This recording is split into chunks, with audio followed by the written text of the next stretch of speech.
qurbajooga Soomaaliland ee ka soo jeeda degmada Faraweyne oo ku nool wadamada qurba isla markaasna ku midoobay ururka Ayatiin oo dhawaan ugu deeqay konton booyadood deegaamada kala duwan ee hoos yimaada degmada Faraweyne ayaa waxa si rasmi ah u gaaray booyadihii biyaha waxaana loo qaybiyay deegaamada kala duwan ee ka tirsan degmada Faraweyne munaasabada lagu qabtay deegaanka Daboolaq oo ah goobta ay ka anbabaxayeen booyadaha biyaha waxa halkaasi ka hadlay Fuaad Mawlid oo ku hadlayay afka qurbajooga ururka Ayatiin waxa uu sheegay in booyadaha biyaha ay u tala galeen deegaamada kala duwan ee hoos yimaada degmada Faraweyne iyadoo ay ka jirto xaalad biyo la'aan oo baahsan anigoo ka wakiila ururka qurbajoogta ee Ayatiin Group waxaanu cadaynaynaa idinkoo dhiina ku arkaya booyadihii waa kuwa taagan waxaanu kaga daba tagnay halkii laga dhaaminayay ee Daboolaq baan ugu tagnay biyo dhaankii u socdaa ilaa shalay ilaa xalay si fiican baa u socotaa biyo dhaanku si wanaagsan buu socdaa dadka qurbajoogta dadka ka soo jeeda degmada Faraweyne waxaanu leenahay wali mashruucii faanoole fari kama qodna waxba kama dhawa jiilaalkii maanta uun baad moodaa inuu dib u bilowday shalay iyo doraad wax la moodiyay inuu cirku inoo curtay maanta laakiin tii cirku weji kalu maanta leeyahay waxaanu leenahay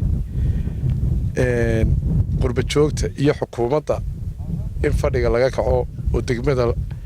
abaar baa jirta aad u baasan biyo la'aan baa jirta in fadhiga laga kaco oo sida ugu degdega badan leh dadka wax loola gaadho dadku biyo u baahan yihiin waxay u baahan yihiin cunno u baahan yihiin waxay u baahan yihiin oo kale marka xilli roobaadkii baa la joogaa dhulkii xataa wax laga soo saarayay qodaal buu baahan yahay wasaaradda beeraha oo kale in iyaduna hawsheedii qabato dadka laga caawiyo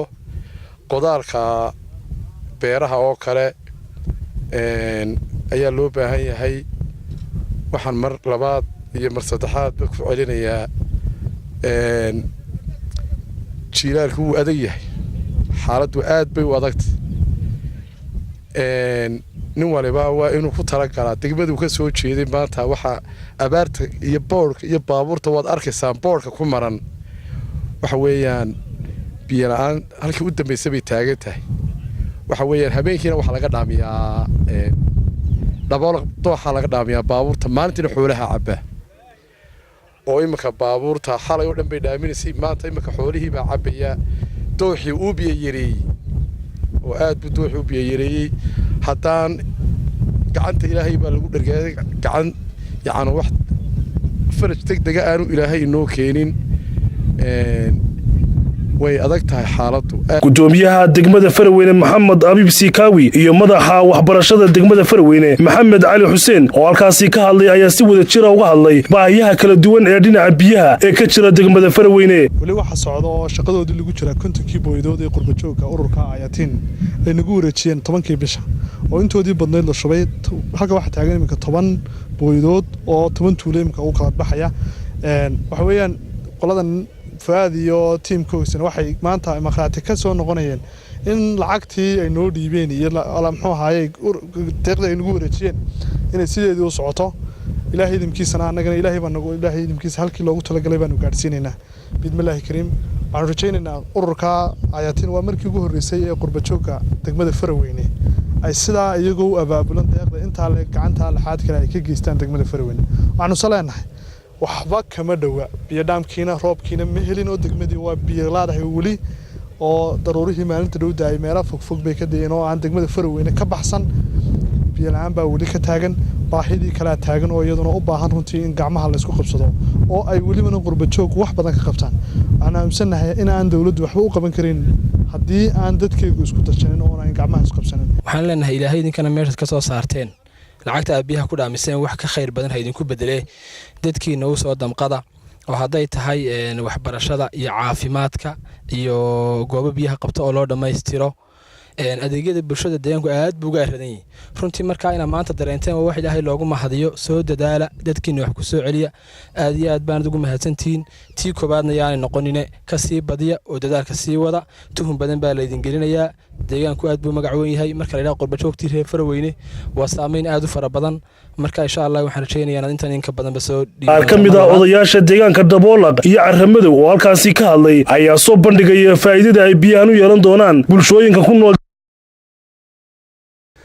anigoo ah Maxamed Yaasiin Cismaan oo ah gudoomiyihii lafta Sheekh Weyne waxaan halkan uga mahadnaqayaa Ilaaha weyne waaxidka marka labaad qolada qurba joogta biyaha nagu soo caawisay halkii ay ka soo saareen in Ilaahay wax roon ugu bedelo ayaan Ilaahay uga rajaynaynaa. halkani waa tuulada Carramadow kana tirsan degmada Faraweyne biyihii wayna soo gaareen wana kuwa insha Allah waxa Ilaahay baa mahadle dadku marka labaad dadkan biyaha soo bixiyay dadkooda wax soo tareebayana marka labaad mahadle gacanta Ilaahay baan lagu dhigay insha Allah waxaanu in heli doona ama la heli doona ki balaana roobkii balaana Ilaahay bixin jiray marka waa kuwa biyihii socda waana loo shubaya haddana Carramadow nahay dadka waxa weeyaan noo keenay Ilaahay tabaaraka wa tacaala Allah ka abal mariyo xasanaadka ninkii la baxuun baa iska leh Ilaahay waxaan weydiisanaynaa madar khayr qabana Allah ina siiyo dhammaanteen Ilaahay tabaaraka wa tacaala dambigeena Allah dhaafo Ilaahay waxaan weydiisanaynaa jannatul firdaws la ala Allah inagu maamuusa اللهم أدخلنا مغيثا هنيئا مريئا صحا طبقا مجلدا دائما إلى يوم الحاجة.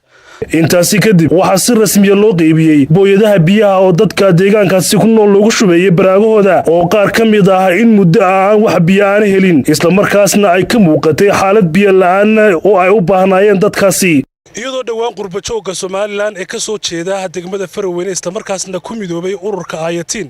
ay soo gaarsiiyeen 50 booyadood deegaamada kala duwan ee hoos yimaada degmada Faraweyne ayaa waxaa halkiisii ka sii socda deeqdii booyadaha isla markaasna deegaamada kala duwan ee degmada Faraweyne hoos yimaada la gaarsiinayo waxaanu ku sugannahay deegaanka Daboolaq oo ka tirsan degmada Faraweyne isla markaasna kamida deegaamada booyadaha biyaha ay ka ambabaxayaan isla markaasna la gaarsiinayo deegaamada kala duwan ee hoos yimaada degmada Faraweyne waxaana ururka Ayatiin uu ugu talagalay sidii dadka deegaamadaasi ku nool loo gaarsiin lahaa deeqa biyo. waa Khadar Maxamed Maxamuud Khadar Qule iyo sawirqaade Cabdi Cumar Jibriil telefishinka qaranka Soomaaliland deegaanka Daboolaq oo ka tirsan degmada Faraweyne.